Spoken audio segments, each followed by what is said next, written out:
መንፈስ ቅዱስ አሐዱ አምላክ አሜን።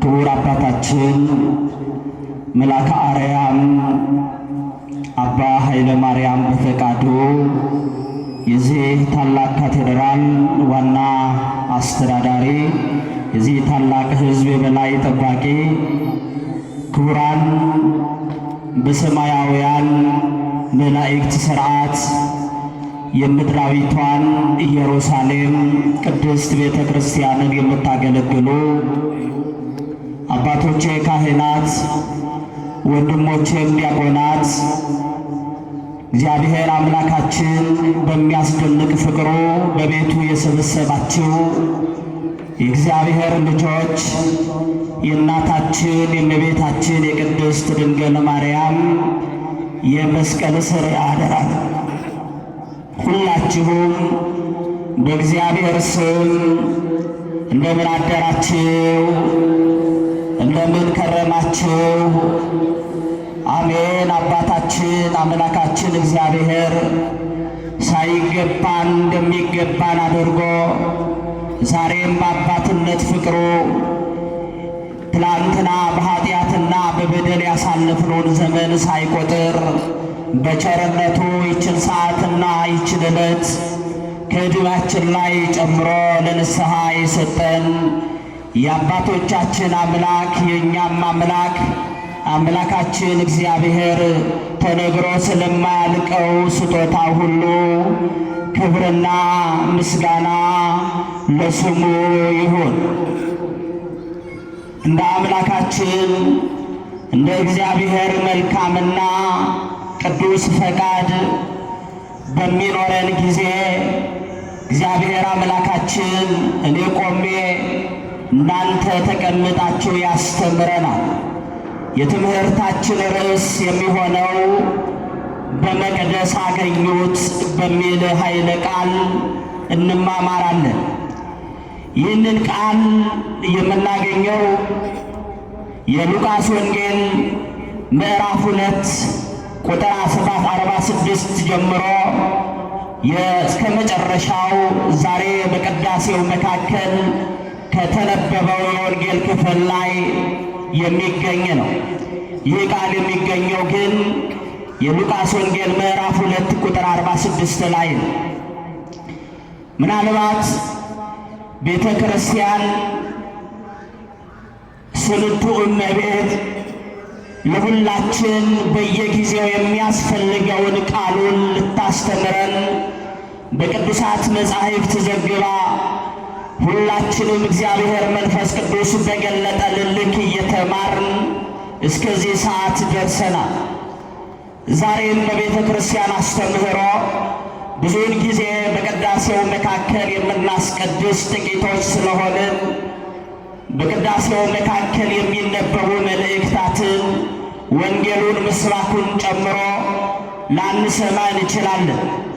የተወደዳችሁ የእግዚአብሔር ልጆች፣ ዛሬ በዚህ ሰዓት ሁል ጊዜ በአውደ ምሕረት የሚሰጠው የትምህርት ለእናንተ ተብሎ ነው። በቀደሙት ጊዜያት ይህ የወንጌል ክፍል የሚሰጠው በቅዳሴው መካከል ወንጌሉ እንደተነበበ ነው። ስለዚህ እቤት ሄዳችሁም መልእክታቱን ከወንጌሉ ጋር እያጣቀሳችሁ የዕለቱን ትምህርት እንድትረዱት ምናልባት መጽሐፍ ወይንም ደግሞ መጽሐፍ የያዛችሁ የምትጽፉ የዕለቱ የቅዱስ ጳውሎስ መልእክት መካከል የተነበበው ሁለተኛ ቆሮንቶስ ምዕራፍ 1 ከቁጥር 13 እስከ ፍጻሜ ያለው ነው።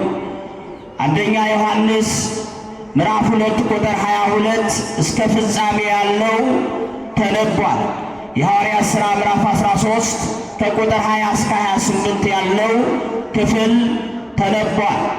እነዚህን መልእክቶች እቤት ሄዳችሁ አንብቡት። ከኔ ጋር የምናየው ቅዱስ ሉቃስ የጻፈውን የዛሬው ወንጌል በዚሁ በምዕራፍ 2 ቁጥር 42 ጀምሮ ያለውን እንመለከታለን። የዚህን ታሪክ ወይንም የዚህ ትምህርት መሰረታዊ መልእክቱ በመቅደሱ የምናገኘውን ጌታን በመቅደሱ ያለውን ጌታ አምላካችን እግዚአብሔርን በመቅደሱ እንዳለ ዛሬም በማለዳ ዘወትር ሁል ጊዜ በአባታችን ፊት የምንገኘው ደግሞም ይህንን ስፍራ ያልተረዱ ዛሬም በዓለም እየተቅበዘበዙ ላሉ በመቅደሱ ያለው ጌታ እግዚአብሔር አምላካችን ሁል ጊዜ ልጆቹን እንደሚፈልግ ማሳየት ነው። ክርስቲያኖች ይህ ወቅት እንደምንረዳው ዘመነ አስተርእዮ የመገለጽ ዘመን ተብሎ ይጠራል። ጌታችን መድኃኒታችን ኢየሱስ ክርስቶስ የዚህን የወንጌል ክፍልም ስናየው ተገልጦ በሕዝቡ መካከል በሊቃውንቱ መካከል የራሱን አምላካዊን ሥራንም እየሠራ እነሱም እስኪደነቁ የወንጌሉን ክፍል ስንመለከት የምናየው። ከዚህ አስቀድሞ ግን መገለጥ በራሱ እንድንረዳው ያስፈልገናል። መገለጥ ባጭሩ ስንገልጸው የተሰወረው ግልጥ መሆን ነው። የተሰወረው ግልጥ መሆን፣ የማይታየው መታየት፣ የማይዳሰሰውን መዳሰስ፣ በዓይናችን ያላየነው እንድናየው የሆነበትን ምስጢር መመልከት። ይህንን ቃል በሁለት ከፍለን ማየት ያስፈልገናል። በብሉይ ኪዳን፣ በአዲስ ኪዳን። በብሉይ ኪዳን እግዚአብሔር ራሱን እንዴት ገለጠ የሚለውን በተወሰነ መልኩ ማየት ያስፈልገናል። ይህንን ስንመለከት እግዚአብሔር በተፈጠሩ ነገሮች በመጋቢነቱ እንደተገለጠ በመጽሐፍ ቅዱስ ተጽፎ እንመለከታለን። ሮሜ ምዕራፍ 1 ቁጥር 19፣ የሐዋርያት ሥራ ምዕራፍ 14 ቁጥር 17 ጀምራችሁ ስትመለከቱ እግዚአብሔር በመጋቢነቱ በፈጠረው ነገር ሁሉ እንዴት እንደተገለጠ እንመለከታለን። ይህ መገለጡ በቃል ጨምሮ ካልተደገፈ የእግዚአብሔርን ፈቃድ ሙሉ ለሙሉ አይገልጥንም፣ አንረዳው። ይህንን ለመረዳት ሁለተኛውን ማየት ያስፈልጋል። በቃሉ በመጽሐፍ ቅዱስ በተለያዩ ስፍራዎች እግዚአብሔር በቃሉ እየተገለጠ የነቢያትን አንደበት እየከፈተ እየተናገረ እያናገረ እንመለከታለን። ይህ ቃል ቅዱስ ጳውሎስ ለዕብራውያን መልእክቱ በጻፈው ምዕራፍ 1 ቁጥር 1 እስከ 2 ያለውን ቃል ስንረዳ እንዲህ ይላል ቅዱስ ጳውሎስ። ከጥንት ጀምሮ እግዚአብሔር በብዙ አይነትና በብዙ ጎዳና በአባቶቻችን በነቢያት ተናገረን እያለ የሐዲስ ኪዳኑን መገለጥ ደግሞ ያስረዳናል። ስለዚህ ይህንን ቃል በራሱ እንደገና ከፍለን እናየዋለን። በሦስት ነገሮች እንመለከተዋለን። እግዚአብሔር በሕልም በራእይ ኦሪት ዘኍልቍ ምዕራፍ 12 ላይ እንደተናገረው ደግሞ ይህም ቢሆን በሕልምም በራእይም ሲገለጥ እግዚአብሔር እንደሆነ ለማስረዳት አስረጂ ስለሚያስፈልግ እግዚአብሔር መሆኑን የሚያስረዱ ደግሞ እግዚአብሔር ያስነሳ ነበር። በዚህ በትንቢተ ዳንኤል ምዕራፍ 2 ቁጥር 9 እስከ 28 ያለውን ታሪክ ተመልከቱት። ዓለምን በመፍጠሩ በመጠበቁ ነቢየ እግዚአብሔር ቅዱስ ዳዊት መዝሙር 19 እንደተናገረው ቅዱስ ጳውሎስም ሮሜ ምዕራፍ 1 ቁጥር 19 ላይ እንደተናገረው እንመለከታለን። የመጨረሻው መገለጡን ስናይ በልጁ ይላል። ጌታችን መድኃኒታችን ኢየሱስ ክርስቶስ በአባቱ ፈቃድ፣ በራሱ ፈቃድ፣ በመንፈስ ቅዱስ ፈቃድ ሰውን ያዳንህ አምላካችን ራሱ በሥጋ ማርያም ተገልጦ ቅዱስ ዮሐንስ በዚህ በአንደኛ ዮሐንስ ምዕራፍ 1 ቁጥር 18 ላይ ተመዝግቦ የምታገኙ መቼም ቢሆን እግዚአብሔርን ያየው የለም አንድስ እንኳ የለም እያለ የተረከው ልጁ እንደሆነ ያስረዳናል። በዚህ ክፍል ውስጥ የምንረዳው በብሉይ ኪዳን እግዚአብሔር እንዴት እንደተገለጠ፣ በሐዲስ ኪዳን ደግሞ በልጁ በኩል በሥጋ ማርያም ተገልጦ ያው እንደምታውቁት ዘመነ አስተርእዮ ተብሎ የተነገረው ጌታችን መድኃኒታችን ኢየሱስ ክርስቶስ በአባቱ ፈቃድ፣ በራሱ ፈቃድ፣ በመንፈስ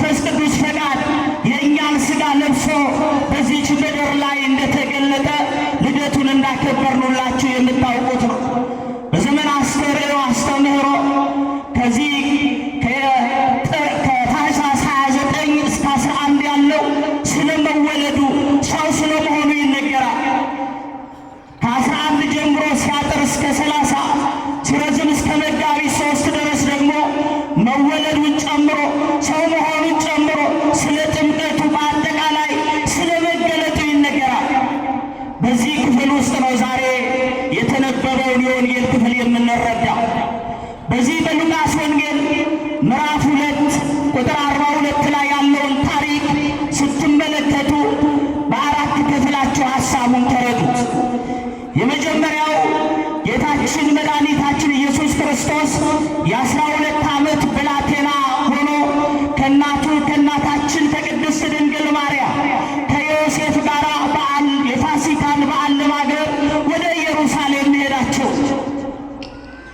ሁለተኛው በኢየሩሳሌም በዓሉ ከተከበረ በኋላ ጌታችን መድኃኒታችን ኢየሱስ ክርስቶስ በኢየሩሳሌም ቀርቶ ነገር ግን አብሯቸው ያለ ወይም በፊት የሄደ ከሰው ሁሉ ጋር አልፎ የሄደ መስሏቸው እናታችን እመቤታችን ቅድስት ድንግል ማርያምና ዮሴፍ ቀድሞ ሄደው በመንገድ ግን ሲያጡት ፍለጋ የመጡትን ሲመጡ ደግሞ ሦስተኛው በመቅደስ ያገኙትን በመቅደስ ውስጥ ምን እያደረገ አገኙት የሚለውን መረዳት ያስፈልጋል። ሦስተኛው ከዛን በኋላ የእመቤታችንና የጌታችን የመድኃኒታችን የኢየሱስ ክርስቶስ በእናትነት ስትጠይቀው ይመልስላት የነበረው ወደ ቤትም ተመልሶ ከእናቱ ጋር ይኖር የነበረው እንዴት እንደነበረ እናቱም ደግሞ እናታችን እንዴት ትረዳው እንደነበረ ይህንን የወንጌል ክፍል በስፋት ልንረዳ ያስፈልገናል። በተወሰነ መልኩ ስናየው ጌታችን መድኃኒታችን ኢየሱስ ክርስቶስ ወደ ኢየሩሳሌም የፋሲካን በዓል ለማክበር ሄዱ። በዓሉ ከተከበረ በኋላ ጌታችን መድኃኒታችን ኢየሱስ ክርስቶስ በዚያው በኢየሩሳሌም በቤተ መቅደሱ ቀረ፣ በምኵራቡ ቀረ። እነርሱ ግን አስቀድሞ ሄደዋል። ያን ጊዜ ሲፈልጉት አጡት። ጌታችን መድኃኒታችን ኢየሱስ ክርስቶስ በመቅደሱ በምኵራቡ ከሊቃነ ካህናቱ ጋር አስተውሉ ክርስቲያኖች፣ እውቀት ካላቸው ሰዎች ጋር በወቅቱ የብሉይ ኪዳን እውቀት አላቸው። በወቅቱ ሕዝቡ የሚያከብራቸው በወቅቱ ሲናገሩ የሚደመጡ ከነዚህ ከሊቃውንቱ ከሊቃነ ካህናቱ መካከል ጌታችን መድኃኒታችን ኢየሱስ ክርስቶስ ተቀምጦ ነበር። በጣም እንድናስተውለው የሚያስፈልገው የሚናገሩትን ነገር እርሱ ይሰማቸው ጀመር። ደግሞ የሚጠይቃቸው በዚህ መካከል እነዚህ ሊቃነ ካህናቱ ያደንቁ ነበር ይላል። ከሕፃናት አንደበት የማይወጣው ሰዎች ይህ ሕፃን እንዴት ያለ ነው የሚናገረው፣ ከቃሉ አንደበት የሚወጣውን የሚጠይቃቸውን እርሱ በአምላክነት እየሰራ ያለውን መለኮታዊ ባህሪውን ያልተረዱ በዚያ የነበሩ ሰዎች ግን ከንግግሩ የተነሳ ይህ ሕፃን የ12 ዓመት ብላቴና አድርገው የተመለከቱት ያዩና ይደነቁ ነበር ይላል። እነሱ የሚናገሩትን እነሱ የሚያስተምሩትን ለሕዝቡ የሚያስረዱትን ደግሞም የሚጠይቀውን ጥያቄ እያዩ እየተመለከቱ ይደነቃሉ። ይህ ሕፃን እንዴት ያለው ሕፃን ነው ይህ ብላቴና እያሉ ይደነቃሉ፣ ይሰማሉ፣ ያደምጣሉ፣ ደግሞ ማድመጡን ማስተዋሉን ያያሉ።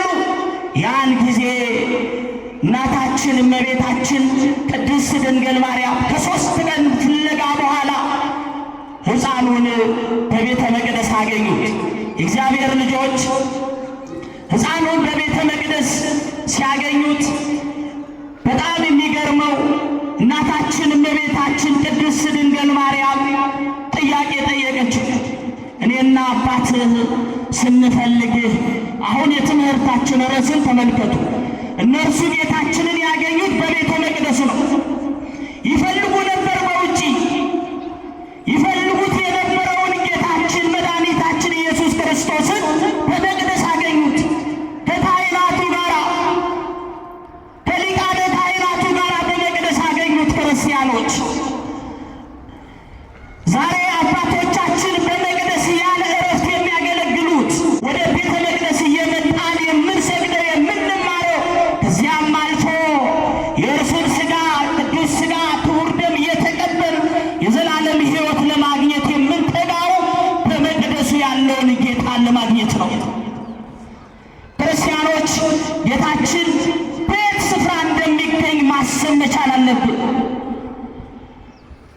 ለሰው ሁሉ ለዓለም ሁሉ የተገለጠው ጌታ ቤት ስፍራ ላይ እንድንድንበት ቤት ስፍራ ላይ ሁላችን ተገኝተን አምልኮ ፈጽመን ክብሩን አግኝተን ሽተን የምንፈልገውን ነገር ሁሉ ወደ ቤት እንድንመለስ በመቅደሱ ያለውን ጌታ መፈለግ ያስፈልገናል። ጌታችን መድኃኒታችን ኢየሱስ ክርስቶስ በመቅደሱ አገኙት። እናት አባት ዮሴፍ ስትፈልጋል። አሁን እዚህ ላይ ልናስተውለው የሚፈልገው ጌታችን እንዲህ አላቸው፣ ለምን ትፈልጉኛላችሁ አላቸው። በአባቴ ቤት በዚህ በምልአት መኖር እንደሚገባኝ አታውቁምን አላቸው። ይህ ብቻ አይደለም፣ አንድም በቤተ መቅደስ መኖር እንደሚገባኝ አታውቁምን? ይህ የአባቴ ቤት ነው አላቸው። ክርስቲያኖች እኛ የተሰበሰብነው በአባታችን ቤት ነው። ይህ ቤት ለሁላችን እኩል ነው። ይህ የአባታችን ቤት እርሱ በአባቴ ቤት አለ፣ እኛ እርሱ አባታችን ነው። በአባታችን ቤት የተገኘነው አባት ለልጆቹ የሚሰጠውን ለመቀበል ነው። ደግሞም አባት ለልጆቹን ይፈልጋል። በአባቴ ቤት እኖር ዘንድ እንደሚገባኝ አታውቁምን? ደግሞም ለዘላለም በመቅደሱ ለመኖር። ስለዚህ የጌታችን መድኃኒታችን ኢየሱስ ክርስቶስ ይህንን ከተናገረ በኋላ ከእነርሱ ጋር ወደ ናዝሬት ሄደ ይላል። አሁን ተመልከቱ፣ የመገለጡን ነገር ተመልከቱ። በአዲስ ኪዳን እንዴት እንደተገለጠ ሁሉ ሰዎች በሙሉ 33 ዓመት ከ3 ወር በገቢረ ተአምራት በቃለ እግዚአብሔር በራሱ ቃል እያጽናና በተአምራት ደግሞ ዓለም አይድኑም ያላቸውን ተስፋ የቆረጡትን ሁሉ እያዳነ ደግሞም ለዘላለም ዕረፍት የምናገኝበትን የዘላለም ሕይወት የምናገኝበትን ሕይወት ሰጥቶን እንዴት እንደሄደ የምናይበት ክፍል ነው። የእግዚአብሔር ልጆች አሁን ይህንን ዘመን አስተርእዮ ስንረዳ የክርስቶስን መገለጽ ስንረዳ እኛ በዓላትን ስናከብር የምንረዳው ከሚበላው ከሚጠጣው ከበዓሉ ሴሬሞኒ ጋር ነው ጉዳያችን። የእግዚአብሔር ልጆች የክርስቶስ መገለጥ ሊገባን ልንረዳው ያስፈልጋል። ሰው ሆኖ እንዴት እንዳዳነ ቀራንዮን የምናስበው በሞቱ ሞታችንን የተሻረልን እንዴት እንደሆነ የምናስበው በትንሣኤው እንዴት እንደምንነሳ የምናስበው ይህንን ሐሳብ ስንረዳው ነው። ክርስቲያኖች በዚህን ጊዜ ጌታችን መድኃኒታችን ኢየሱስ ክርስቶስ ወደ ቤት ወደ ናዝሬት ከእናታችን ከቅድስት ድንግል ማርያም ጋር ወደ ናዝሬት ሄደ። አሁን እዚህ ላይ ያለውን ደግሞ ተመልከቱ። በጣም ከእኛ ቤተ እምነት ውጭ ያሉ እኛ ስለ ተአምረ ኢየሱስ ስንናገር ብዙዎች እንከን ሊያወጡ ይፈልጋል። የመጽሐፍ ቅዱስን ቃል ስንረዳ አንዱ ቃል ብዙ ነገሮችን ይሸፍናል። ማናየው ነገሮችን ገና እኛ ያልደረስንባቸው ቅዱስ ዮሐንስ በወንጌሉ እንደነገረ የጌታን ተአምራት ቢጻፍ ውቅያኖስ እንኳን ቀለም ቢሆን የጌታችን የመድኃኒታችን የኢየሱስ ክርስቶስን ተአምራት ተጽፏል። ነገር ግን መጽሐፍ እንዲህ ይላል፣ ከእነርሱም ጋር ወደ ናዝሬት ሄደ ይላል። ያገለግላቸውም ነበር ይላል። ተመልከቱ፣ እናቱን ያገለግላት ነበር፣ ይታዘዛት ነበር። እንደ ሕፃናት በየጥቂቱ እያደገ እንደ ልጆች ከኃጢአት በቀር እየታዘዘ ጌታችን አደገ። አሁን ያገለግላት ነበር የሚለውን ቃል ስንረዳ አንተንት ነው ቢባል ምን ብለን ነው የምንተነትነው? እስኪ አስቡት። ብዙ ሐሳቦች በውስጡ ያሉት ተነግረው የማያልቁ ሐሳቦች ያሉት በልጅነቱ በአምላክነቱ ተመልከቱ። እግዚአብሔር ሊያከናውን የፈለገውን ተአምራት ለእናቱ እየታዘዘ ከሕፃናቱ ጋር አብሮ እየተጫወተ በተአምረ ኢየሱስ ላይ የምታነቡት ታላላቅ ተአምራትን እያደረገ እንዳደገ መጽሐፍ ቅዱስ ይነግረናል። ይህ ብቻ አይደለም። እመቤታችን ግን ይላል ይህንን ነገር እየሆነ ያለውን ነገር እየተከናወነ ያለውን ነገር ታስተውል ነበር። ይህ ብቻ አይደለም፣ በልቧም ይላል ታኖረው ነበር። እመቤታችንን በዚህ ዘመን ያሉ ሰዎች እንዴት ነው የሚረዷት? ከልጇ ጋር የነበራትን ግንኙነት እንዴት ነው የሚረዱት? እንዴት ነው እያስተዋለች ነበር ማለት ስንረዳው? በልቧም ታስቀምጠው ነበር። እንዴት ነው የምንረዳው? መጽሐፍ ይህንን ነው በስፋት ዘርዝሮ የምናየው። ለብዙ ጊዜ አሁን 30 ዓመት 33 ዓመት ሲጨመር 3 ዓመት ከ3 ወር እስከ 30 ዓመት እስኪጠመቅ ድረስ መጽሐፍ ቅዱስ ከ12 ዓመቱ በኋላ እስከ 30 የጠቀሰው ነገር የለም። ግን ሲጠቀልለው ምናል ያገለግል ነበር፣ ይታዘዝ ነበር። በዚህ ውስጥ ያለውን ሐሳብ አስፍታችሁ ተመልከቱት። ደግሞ በእናቱና በእናታችን በቅድስት ድንግል ማርያም መካከል ያለውን ሐሳብ ወንጌላዊ ሲጽፍ በልቧ ታኖረው ነበር። እያከናወነ ያለውን ነገር የልጇን ተአምራት ጌታችን መድኃኒታችን ኢየሱስ ክርስቶስ ያከናውን የነበረው በሥጋዌ ወራት ተአምራቱን ከቃል በላይ የሆነውን ገቢረ ተአምራቱን የማዳኑን ሥራ የድኅነትን ሥራ እየፈጸመ ያለውን ነገር ሁሉ ታስተውል ነበር። እመቤታችን ትረዳ ነበር፣ ታውቅ ነበር። ስለዚህ መጽሐፍ በልቧም ታኖረው ነበር ይላል። ጌታችን ኢየሱስ ክርስቶስ በጥበብ ጠባያዊ አደገ፣ በጥበብ መንፈሳዊ አደገ። በሚገርም ከአይምሮ በላይ በሆነ ሰዎች ሊረዱት በማይችሉት እርሱ የአምላክነቱን ሥራ እየሠራ በአንድ ጊዜ ልደግ ሳይል በየጥቂቱ በእናቱ ቤት እየታዘዘ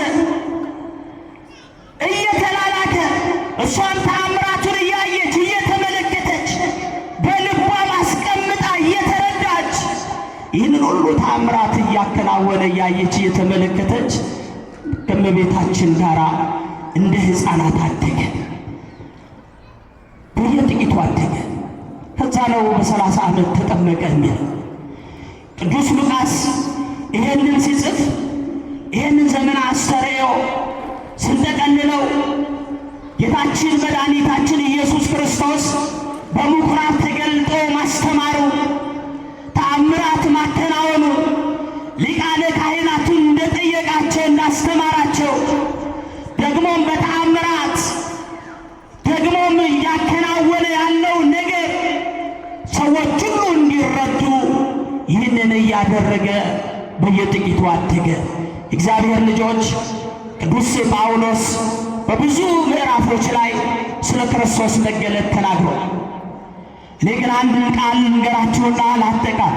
በዚህ በአንደኛ ዮሐንስ ምዕራፍ 2 ቁጥር 28 ላይ ቅድም በቅዳሴው መካከል ከተነበበው ክፍል ላይ አንዷን ምዕራፍ እንመልከት። በዚህ በአንደኛ ዮሐንስ ምዕራፍ 2 ቁጥር 28 ላይ እንዲህ ይላል ቅዱስ ዮሐንስ ሲመክረን፣ አሁን ልጆቼ ሆይ በሚገለጥበት ጊዜ እምነት እንዲሆንልን በመምጣቱ በእርሱ ፊት እንዳናፍር በእርሱ ኑሮ ይላል ቅዱስ ዮሐንስ ሲመክረን። እኔና እናንተን ሲመክረን፣ ይህ ዓለም እንደሚያልፍ ሲመክረን፣ ደግሞ ዳግም ሲገለጥ ለፍርድ እንደሚገለጥ ሲመክረን፣ ሁላችን የመምጣታችንን ምልክት ሲነግረን፣ እዚህ የመሰባሰባችንን ምክር ሲነግረን፣ ከዚህም በኋላ ስለሚኖረን ሕይወት መንፈሳዊ ሕይወት መሆን እንዳለበት ሲነግረን ሐዋርያው ቅዱስ ዮሐንስ አሁንም ልጆቼ ሆይ በሚገለጥበት ጊዜ እምነት እንዲሆንልን በመምጣቱም በእርሱ ፊት እንዳናፍር በእርሱ ኑሩ ይላል። በእርሱ እንድንኖር አምላካችን እግዚአብሔር ይርዳ። ደግሞም ይላል ጻድቅ እንደሆነ ካወቃችሁ ጽድቅን የሚያደርግ ሁሉ ከእርሱ እንደተወለደ እወቁ ይላል ቅዱስ ዮሐንስ። እርሱ አባታችን ነው፣ እኛ ልጆቹ ነን። እርሱ ጌታችን ነው፣ እርሱ መጋቢያችን ነው። እርሱ ዳግም ሲመጣ በሰራኑ የጽድቅ ሥራ መዝኖ በቀኝ የሚያቆመን ነው። እርሱ ለዘላለም የምንኖርበትን ስፍራ ያዘጋጀልን አባታችን አምላካችን ነው። በእርሱ ፊት እንዳናፍር ነው ቅዱስ ዮሐንስ በመልእክቱ የነገረ። የመገለጡ ምስጢር እየገባን ደግሞ የሥጋዌው ሥራ፣ የድኅነቱ ሥራ፣ የማዳኑን ምስጢር፣ የማዳኑን ሥራ ተረድተን ስለኛ የተከፈለውን ዋጋ ተረድተን በዚህ ዓለም ገንዘብና ሀብት እንዳልተገዛን በክርስቶስ ደም እንደተገዛን ይህን ሁሉ ተረድተን በኋላ መንግሥቱን እንድንወርስ ነው ቅዱስ ዮሐንስ እያስተማረን ያለ። ቅዱስ ሉቃስም የመገለጡን ምስጢር ሲነግረን እንዲህ ነው። እግዚአብሔር ልጆች ሁላችን የተሰበሰብነው በአባታችን ቤት ነው። ከዚህ ቤት እንዳንወጣ ያስፈልገናል። ሁላችን የተገኘነው ሁላችን እኩል የምንታይበት ቤት ውስጥ ነው ያለነው፣ በክርስቶስ ደም በተመሰረተው ቤት። ሁላችን በአባታችን ፊት እኩል የምንታይበት፣ በዚህ ስፍራ የዚያ የሚባል የሌለበት፣ በመቅደሱ ያለው እውነተኛ ዳኛ፣ ያገኙት በመቅደሱ እውነተኛ ዳኛ እርሱ ጌታ አምላካችን እግዚአብሔር ሁላችንን ዳግም ሲመጣ በመቅደሱ ተሰባስበን የዘመርነውን ዝማሬ፣ የጸለይነውን ጸሎት፣ ያቀረብነውን መሥዋዕት፣ የሠራነውን በጎ ተግባራት ሁሉ ተመልክቶ እኛም ልጆቹ በንስሐ ሳሙና አባታችን አምላካችን እግዚአብሔር እንደተናገረን ከካህናት እግር ፊት ቀርበን ንስሐ ገብተን ቅዱስ ሥጋውን ክቡር ደሙን ተቀብለን መንግሥቱን እንድንወርስ አምላካችን እግዚአብሔር ይርዳን። ያስተማረን የመከረን የገሰጸን የአባቶቻችን አምላክ እግዚአብሔር ክብርና ምስጋና ለስሙ ይሁን። ይቆየን።